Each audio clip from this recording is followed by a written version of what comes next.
Salut, salut, salut. Bienvenue dans cette nouvelle vidéo. Aujourd'hui, on parle comics, et on parle jazz, et on parle Miles Davis. Faut que je vous parle de Miles Davis et la quête du son de Dave Chisholm. Peut-être que vous avez jamais vu passer cette BD, cet ovni, ce comics, et pour une bonne raison, on n'en parle pas assez.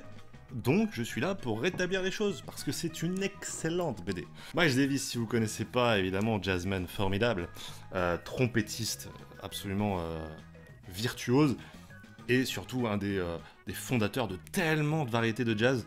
Et pour ceux qui m'écoutent un petit peu, qui savent un petit peu ma vie, vous savez que j'écoute beaucoup de jazz. Je suis pas très connaisseur, mais je suis très consommateur.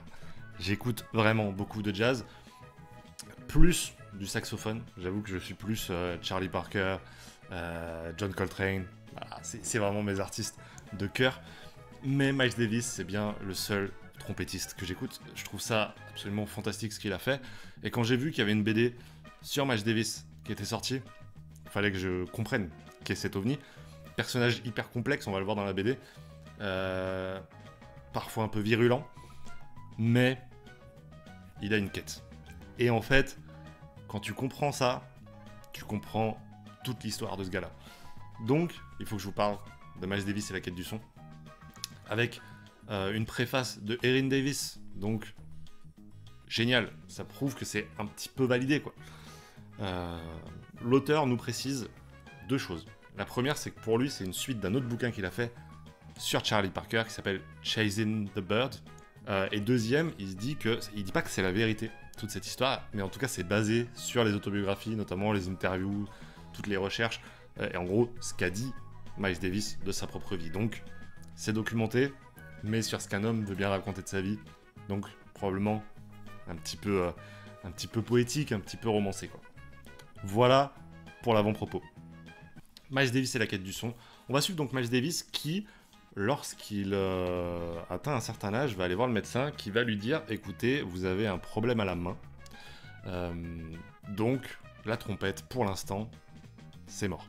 Il faut que vous rééduquiez la main, vous ne pouvez plus faire de la trompette. » Et Miles Davis, qui est déjà le Miles Davis qu'on connaît, va dire « Mais vous foutez de ma gueule !» Je crois qu'il a une 60aine d'années, tu vois, donc il est déjà bien avancé dans sa carrière. Il dit « Mais vous foutez de moi, je veux dire, c'est toute ma vie, quoi. » Et le médecin va lui dire « J'ai bien une solution pour vous, un peu miraculeuse, qui fonctionne très bien pour la rééducation, c'est dessiner. » Miles Davis va dire « Mais qu'est-ce que tu me racontes, trou de balle ?» Un peu mal poli, le Miles Davis. Mais il va quand même, parce qu'il veut retrouver l'usage de ses mains, pour pouvoir jouer de la trompette à haut niveau, va commencer à dessiner, à gribouiller un petit peu, à la recherche de quelque chose. En fait, il va commencer à comprendre que par le visuel, il peut explorer quelque chose. Et ça, c'est pour une bonne raison, c'est parce que Miles Davis, il était synesthète. La synesthésie, c'est, j'allais dire une maladie, en tout cas une capacité à... En gros, quand tu captes un sens, ça va déclencher un autre sens. Donc il y a des synesthètes qui vont mélanger tel sens, tel sens. Bref, lui, c'est l'image et le son, qui est une des plus communes. En gros, les sons font des couleurs, font des lumières dans ses yeux. C'est-à-dire que sa vue capte son ouïe. Et ça, c'est de la synesthésie. Et ce qui va se passer, c'est que quand il était petit, Miles Davis, j'adore comme c'est peint dans la BD, parce que je sais pas à quel point c'est fidèle, parce que c'est difficile de toute façon, mais il va voir ça. Il va voir ça. Et ça, il va le voir, les amis, alors qu'il est un peu perdu dans la forêt. Il va entendre ce son, et donc voir ces couleurs-là, et ça va le captiver. Il y a une voix de femme, il y a plein de sons qui se mélangent. Il voit ça, et terminé. Ça s'évapore. Impossible de savoir d'où ça vient, mais il a entendu ça, et toute sa vie, il va vouloir reproduire ce truc-là. Pas reproduire pile la musique qu'il a entendue, mais reproduire cette sensation, ces couleurs, ce son, tout ce mélange qu'il y a eu à ce moment-là de sa vie. C'est un peu ce qui va déclencher son amour pour la trompette, ce qui va le lancer dans les études pour ça, ce qui va l'amener à Juilliard, du coup, pour étudier ça, bref, ce qui va l'amener à devenir Miles Davis, quoi. Donc ça, c'est génial. Et ensuite, on va suivre, donc, Miles Davis qui nous raconte la vie de Miles Davis. Comment est-ce que comment il est arrivé dans la grande ville, comment est-ce qu'il a rencontré les Charlie Parker et autres, comment il a créé son art, comment il a cherché ça, comment il a petit à petit réussi. C'est sublime, en fait. C'est sublime parce que moi déjà, les comics biopics, bon, j'adore ça. Je dis comics, mais même les BD biopics. Si vous en avez en conseil d'ailleurs, allez-y, mais bombardez dans les commentaires vos biopics préférés, même en film. En vrai, je vous dis ça, même en film. Dans n'importe quel art, je pense vraiment que c'est mon genre préféré. Enfin, ces dernières années, c'est vraiment dans ce genre que je me reconnais. Donc, allez-y, bombardez. Là, je suis en train d'en lire plein en ce moment. Je suis en train de regarder ma pile à lire. Il n'y a que de ça. Et d'ailleurs, sur le jazz, évidemment, il y a Blue Giant. Je vous en ai déjà parlé en manga. Regardez, ils sont juste là. Je vous en ai déjà parlé en manga, Blue Giant. Ça, c'est fantastique. Mais en comics, je sais qu'il y a Blue in Green. Et Blue in Green, il est dans ma pile à lire juste là. Je le vois. Je le vois pas. Je le vois, je le vois pas. Je le vois là-bas. Donc, il y a plein de titres comme ça. Si vous avez des titres sur le jazz, sur les biopics, ou même des musiques de jazz, allez-y. Parce que j'avoue que moi, c'est un peu les mêmes albums en boucle. Blue in Train,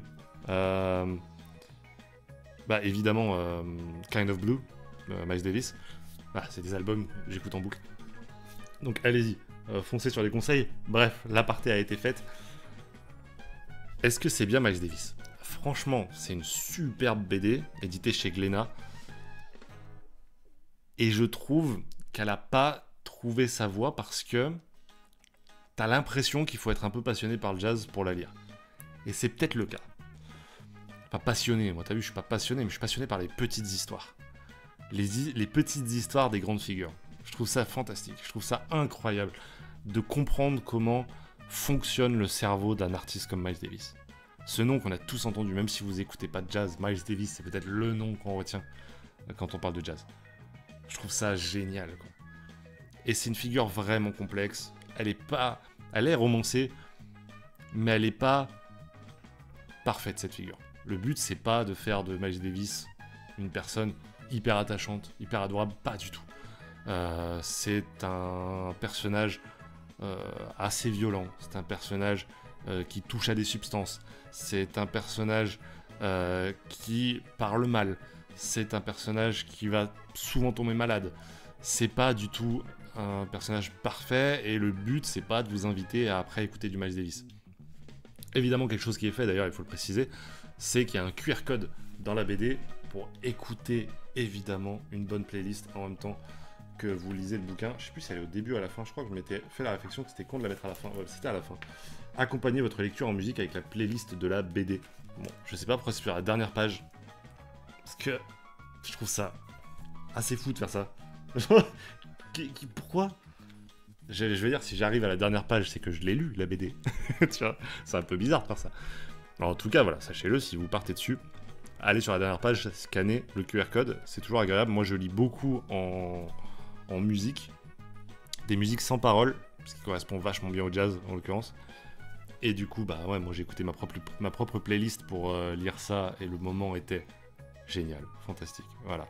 Si ça vous intéresse un peu, que ce soit la musique, les biopics ou Miles Davis, n'hésitez pas. Aussi, si vous intéresse également toute cette période de Miles Davis, toutes les années, on va dire, allez, 50, 60, 70. Je sais plus exactement les décennies qui sont dépeintes dedans, mais vous allez aussi voir ce que c'est que d'être un Afro-Américain à cette période. Donc voilà, comment est-ce que t'es rangé dans une case? Et ça, Miles Davis, il va vite le faire péter, quoi. Son but, c'est pas du tout d'être rangé dans une case, il va faire plein de genres de jazz. C'est ironique, parce qu'il finit dans une case de BD. Oh, l'humour. Non, voilà, j'espère que cette vidéo vous aura plu, et surtout que ça vous aura intrigué assez pour aller sur Miles Davis et la quête du son. Nous, on se retrouve demain pour vous parler comics, pour vous parler d'un jeune personnage qui fait ses débuts aux côtés d'un personnage bien plus expérimenté et assez sombre, hein, un sombre chevalier. J'espère que vous serez là au rendez-vous. D'ici là, évidemment, portez-vous bien, prenez soin de vos proches, allez voir peut-être les 4 Fantastiques au cinéma, c'est ce qui m'attend d'ici une petite heure, moi. On se retrouve demain. Ciao tout le monde.